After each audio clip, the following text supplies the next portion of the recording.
नमस्कार प्यारे विद्यार्थियों, मैं हूं आपकी एजुकेटर और आज हम एक और धमाकेदार सेशन के साथ तैयार हैं। पिछले सेशन में हमने 2026 के नए पैटर्न पर आधारित हिंदी का मॉडल पेपर हल किया था और आज हम आपके लिए लेकर आए हैं क्लास 12 इंग्लिश का मॉडल पेपर, जो पूरी तरह से नवीनतम पैटर्न पर आधारित है। तो अब हम हर सवाल का पैटर्न और उसका सबसे अच्छा जवाब देखने वाले हैं, तो अपनी कॉपी और पेन लेकर तैयार हो जाइए। हम शुरू कर रहे हैं सेक्शन ए से। तो ये हमारा इंग्लिश का मॉडल पेपर है।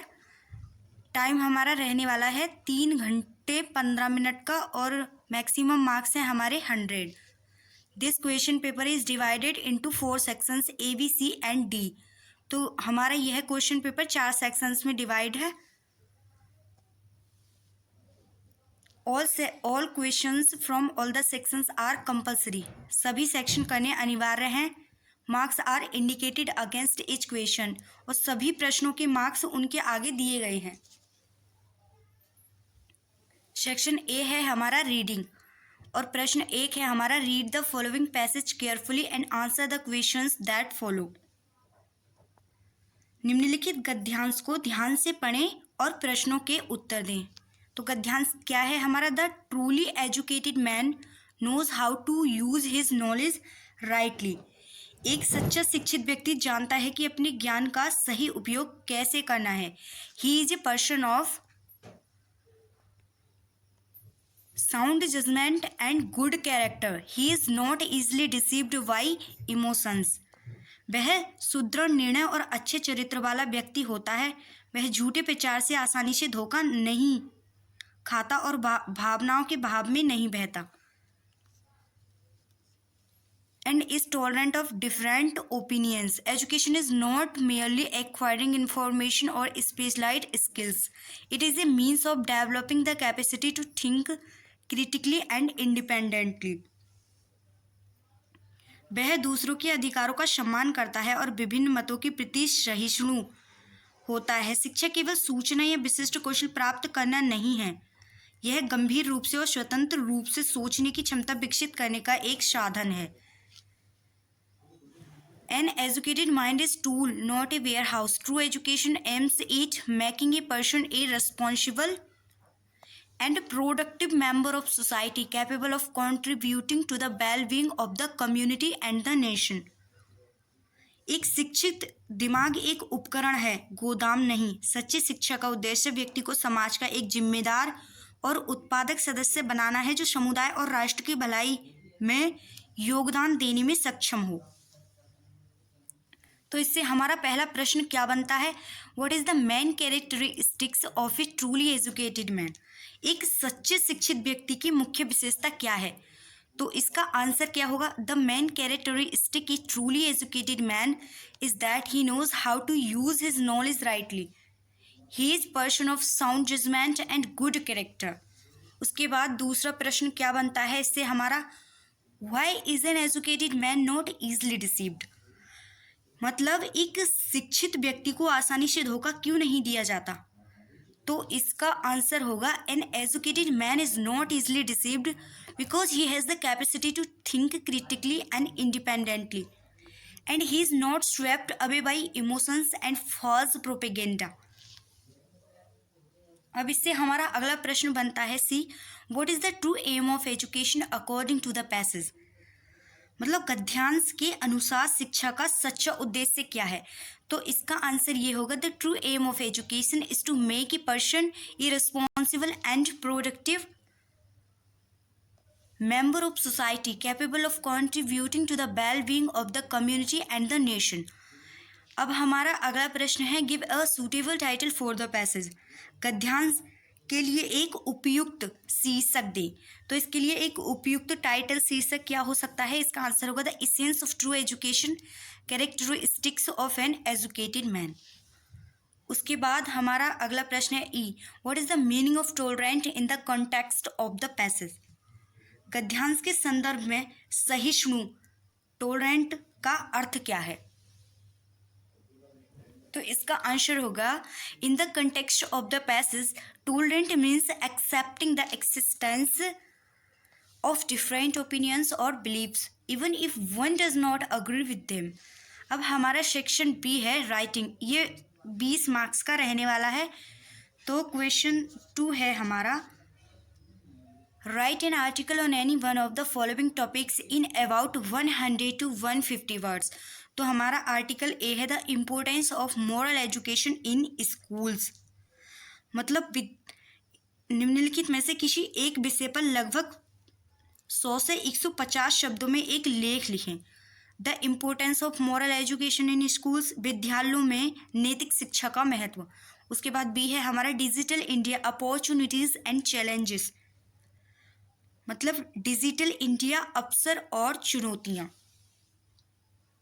उसके बाद तीसरा है हमारा C the role of youth in nation building, राष्ट्र निर्माण में युवाओं की भूमिका। तो हम इसमें राष्ट्र निर्माण में युवाओं की भूमिका पर एक आर्टिकल लिखने वाले हैं। Answer, the role of youth in nation building. The youth are the architects of the future and the backbone of any nation. Their role in nation building paramount is they possess the energy, innovation and courage to challenge the status quo while actively participating in politics, social work and economic development. They can bring about significant positive changes. A responsible youth can fight against corruption, illiteracy and inequality, driving the country towards progress. Furthermore, their adoption of modern technology and sustainable practices is crucial for India's global standing. It is essential then that the youth are provided with quality education, proper guidance and opportunities to channel their immense potential effectively. उसके बाद ये था हमारा article writing. उसके बाद प्रश्न संख्या question 3 है हमारा, write a letter to the editor of a national daily expressing your concern over the poor condition of public parks in your city and suggesting measures for their improvement। मतलब अपने इलाके में मौसम परीक्षा के मौसम के दौरान बार बार बिजली कटौती पर चिंता व्यक्त करते हुए एक राष्ट्रीय दैनिक के संपादक को एक पत्र लिखें जिसमें आपके शहर के सार्वजनिक पार्कों की खराब स्थिति और उनके सुधार के लिए उपाय सुझाने का उल्लेख हो। ये 10 नंबर में पूछा जाता है। या इसके अथवा में आप ये भी लिख सकते हैं, write a letter to the district magistrate regarding the frequent power cuts in your locality during the examination season. मतलब परीक्षा के मौसम के दौरान आपके इलाके में बार बार बिजली कटौती के संबंध में जिलाधिकारी को एक पत्र लिखें। तो ये हमने पहले वाले टॉपिक पर एक लेटर लिखा है, the editor the Hindustan Times New Delhi. उसके बाद दिसंबर, सब्जेक्ट है हमारा deteriorating condition of public parks. Through the columns of your esteemed newspaper I wish to draw the attention of the municipal authorities to the deplorable condition of public parks in our city, especially in the XYZ area. These parks, which are meant to be green lungs for the residents, are neglected. The walking tracks are broken, the seating benches are damaged, and there is a severe lack of maintenance. They have become dumping grounds in some places, defeating the very purpose of their existence. I urge the authorities to take immediate action. Regular maintenance, installation of proper lighting, and development of security. A public awareness campaign should also be launched to encourage residents to take ownership of these community assets. Thanking you, your trolley, your name. यहाँ पर अपना name लिख लें और नीचे your address, यहाँ पर अपना एड्रेस डाल दें। अब हमारा अगला सेक्शन है सेक्शन सी, ग्रामर का रहने वाला है। ये 25 मार्क्स में पूछा जाता है। तो क्वेश्चन 4 है हमारा, choose the correct option to answer the following questions. निम्नलिखित प्रश्नों का उत्तर देने के लिए सही विकल्प चुनें। तो ए है हमारा, the phrase to end in smoke means, मुहावरे टू एंड इन स्मोक, धुएं, इसका अर्थ है धुएं में समाप्त होना का क्या अर्थ है। तो फर्स्ट है टू डाई, सेकंड है टू कम टू नथिंग मतलब कुछ ना निकलना या असफल होना, थर्ड है टू वन क्विकली बीमार महसूस कर जल्दी जलना, फोर्थ है हमारा टू फील सिक बीमार महसूस करना। तो इसका सही आंसर होगा टू कम टू नथिंग मतलब असफल होना या कुछ ना निकलना। और उसके बाद बी है हमारा द सिनोनिम ऑफ फ्रूगलिस। तो इसका सिनोनिम क्या होगा? मितव्ययी का पर्यायवाची क्या है? एक्स्ट्रावेगेंट, सेकंड है इकोनॉमिकल, थर्ड है एक्स्ट्रावेगेंट मतलब खर्चीला, दूसरा है हमारा इकोनॉमिकल किफ़ायती या आर्थिक, और तीसरा है हमारा चैरिटेबल धर्मार्थ या दानशील, और चौथा है हमारा लेविश यानी भव्य या अत्यधिक। तो इसका आंसर होगा इकोनॉमिकल मतलब किफ़ायती या आर्थिक। उसके बाद सी है हमारा one who is present everywhere is called मतलब वह जो हर जगह उपस्थित हो तो उसे वह क्या कहलाता है? तो इसका ऑप्शन पहला है ओमनीसेंट, सर्वज्ञानी, ओमनीपोटेंट, सर्वव्यापी, ऑप्टिमिस्ट आशावादी, या ओमनीपोटेंट सर्वशक्तिमान। तो इसका सही आंसर होगा ओमनी प्रेजेंट सर्वव्यापी। उसके बाद है हमारा D the antonym of ancient is. पहला है ओल्ड पुराना, सेकंड है मॉडर्न आधुनिक, या थर्ड परमानेंट स्थायी, या फोर्थ ऑब्सोलीट यानी पुराना या अप्रचलित। तो इसका सही आंसर होगा मॉडर्न। उसके बाद है हमारा E the verb form of success is. सफलता का क्रिया रूप क्या है?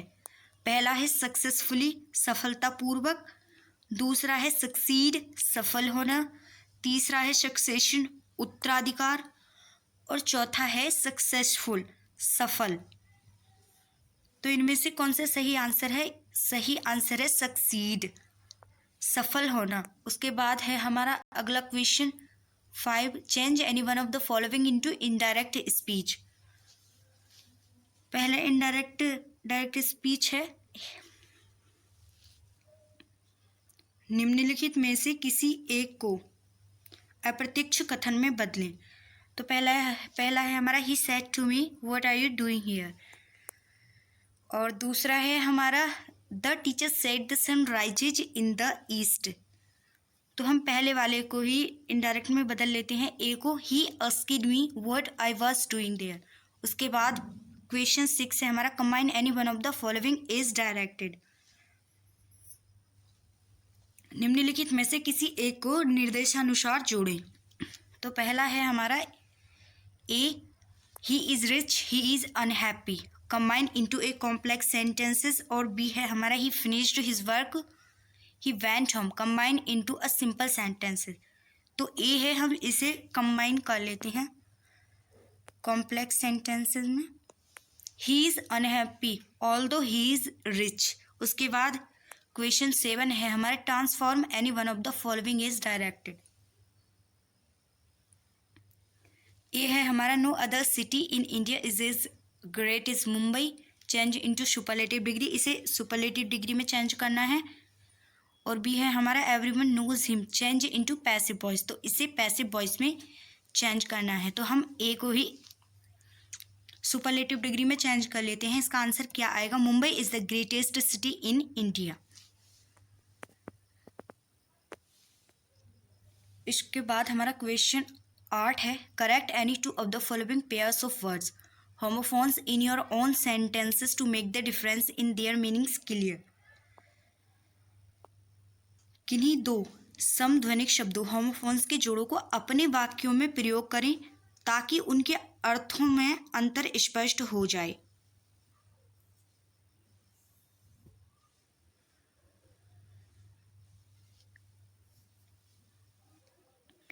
तो ए है हमारा कैटल, इसे तो the cattle are grazing in the meadow, और दूसरा है कैटल मतलब पशु, और दूसरा है केटली केतली होती है, please boil water in the cattle.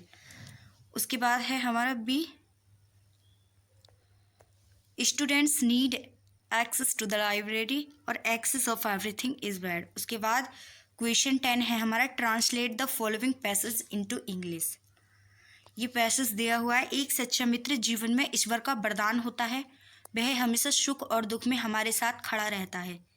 सच्चे मित्र को पहचानना आसान नहीं, मतलबी मित्र केवल अच्छे समय में ही साथ देता है। एक सच्चा मित्र आपको सही राह दिखाता है और आपको गलत काम करने से रोकता है। हमें अपने मित्रों को बुद्धिमानी से चुनना चाहिए। तो इसका ट्रांसलेशन क्या होगा? Answer, A true friend is blessing of God in life. He always stands by us in happiness and sorrow. It is not easy to recognize a true friend. A selfish friend accompanies us only in good times. A true friend shows you the right path and stops you from doing wrong deeds. We should choose our friend wisely. अब हमारा section D है literature. ये 40 marks का रहने वाला है। Question 11 है हमारा,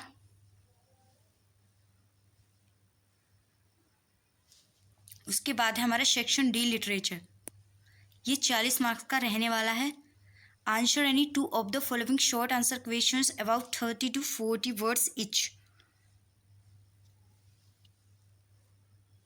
निम्नलिखित में से किन्हीं दो लघु उत्तरीय प्रश्नों के उत्तर लगभग 30 से 40 शब्दों में दें। तो प्रश्न 1 है हमारा, what was the fear in mister Hamel's mind? M Hamel's mind, M Hamel के मन में क्या डर था? तो ये द लास्ट लेसन चैप्टर से है। और आंसर क्या होगा इसका? M Hamel fears of the people of Alsace would be taunted by the Germans for claiming to be Frenchman yet being unable to speak and write their own language. उसके बाद question B है हमारा, why did the peddler decline the invitation of the iron master? फेरी वाले ने लोहे के मालिक iron master का निमंत्रण क्यों अस्वीकार कर दिया? तो ये द रेट्रिक चैप्टर से लिया गया है क्वेश्चन। आंसर क्या होगा इसका? The peddler declined the iron masters invitation because he had stolen money from the old crofter. He feared that accepting the invitation would be like walking into a lion's den and his true identity might be revealed. उसके बाद सी है हमारा, what is the sadness that the poet refers to in the poem Keeping Quiet? हमें दो ही करने हैं लेकिन हमने तीनों प्रश्नों के उत्तर लिख लिए हैं। तो तीसरे प्रश्न का उत्तर है, the sadness poet refers to in keeping quiet is the sadness of never understanding one self and of threatening one self with death by constantly being busy and failing to introspect. उसके बाद question 12 है हमारा, answer any one of the following long answer questions in about 80 words. ये 7 number में पूछा गया है। निम्नलिखित में से किसी एक दीर्घ उत्तरीय प्रश्न का उत्तर लगभग 80 शब्दों में दीजिए। तो ए है हमारा, how did the announcement of M Hamel affect French? तो इसका आंसर क्या होगा?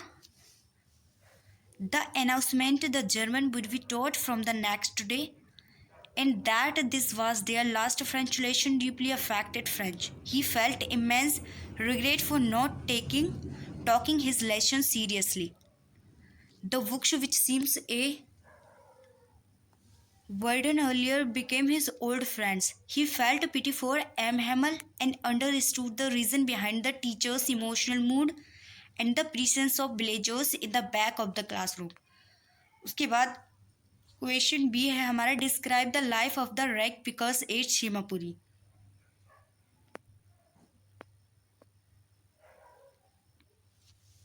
उसके बाद हमारा अगला प्रश्न, प्रश्न संख्या 13, read the following extract and answer the questions that follow.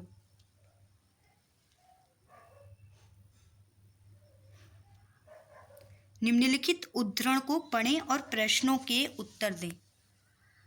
Perhaps the earth can teach us is when everything seems dead and later proves to be alive. Now I'll count up to 12 and you keep quiet and I will go. तो इससे पहला प्रश्न क्या बनता है? What is the earth's lesson to mankind? पृथ्वी से मानव जाति को क्या सबक मिलता है? तो इसका आंसर क्या होगा? The earth can teach mankind that there can be life even in apparent stillness and activity, just as seeds sprout after a period of dormancy.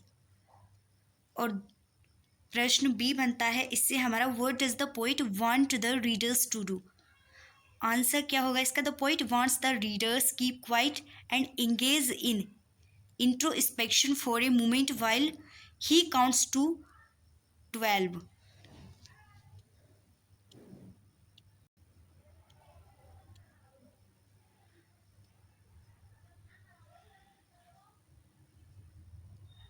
उसके बाद शी है हमारा, शी का क्वेश्चन,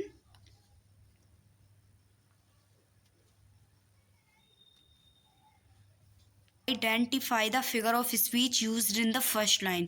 तो इसका आंसर क्या होगा? Personification. The earth is given human quality of teaching. उसके बाद हमारा प्रश्न संख्या 14 है, answer any one of the following short answer questions in about 30 to 40 words. निम्नलिखित में से किन्हीं दो लघु उत्तरीय प्रश्नों के उत्तर लगभग 30 से 40 शब्दों में दें. पहला प्रश्न है हमारा, what were the things that made the third level different from the other two levels.